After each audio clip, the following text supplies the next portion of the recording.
బేగంపేటలో గణేష్ అనే వ్యక్తి తన భార్య కూతురుని చంపి ఆ తర్వాత రైల్వే ట్రాక్ పై ఆత్మహత్యకు పాల్పడిన విషయం తెలిసిందే. ఈ ఘటనతో స్థానికులు ఒక్కసారిగా ఉలిక్కిపడ్డారు. అయితే తాజాగా ఈ ఘటనపైన స్పందించిన కొందరు స్థానికులు కొన్ని కీలక విషయాలు వెల్లడించారు. ఇక అసలు విషయాలు వెలుగులోకి రావడంతో అంతా షాక్ అవుతున్నారు. ఇంతకు ఆ విషయాలు ఏంటో ఇప్పుడు తెలుసుకుందాం.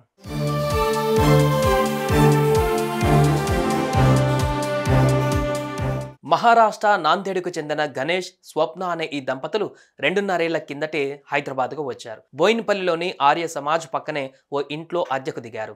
వీరికి 3 పిల్లలు కూడా ఉన్నారు. అయితే గణేష్ ఆటో నడిపిస్తూ కుటుంబాన్ని పోషిస్తూ ఉండేవాడు.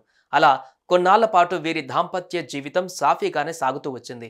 ఇకపోతే గత కొన్నాళ్ల నుంచి భర్త గణేష్ భార్య స్వప్నపై అనుమానం పెంచుకున్నాడు.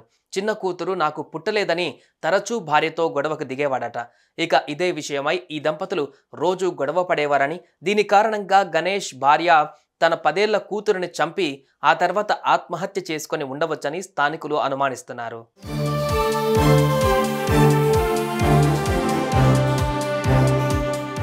ఈ ఘటన జరిగిన వెంటనే స్థానికులు పోలీసులకు సమాచారం అందించారు. హుటాహుటిన ఘటనా స్థలానికి చేరుకున్న పోలీసులు గణేష్ మృతదేహంతో పాటు అతని సెల్ ఫోన్ను స్వాధీనం చేసుకున్నారు. ఇంట్లో ఉన్న 2 మృతదేహాలను కూడా స్వాధీనం చేసుకుని పోస్టుమార్టం నిమిత్తం ఆసుపత్రికి తరలించారు. ఇక దొరికిన సెల్ ఫోన్ ఆధారంగా పోలీసులు కేసు నమోదు చేసుకుని అన్ని కోణాలలో దర్యాప్తు చేస్తున్నారు. అక్క, తల్లిదండ్రులు చనిపోవడంతో మిగిలిన 2 పిల్లలు గుండెలు పగిలేలా ఏడుస్తున్నారు. సుమన్ టీవీలో మీ పర్సనల్ అండ్ బిజినెస్ ప్రమోషన్స్ కోసం కింది నెంబర్కి కాంటాక్ట్ చేయండి.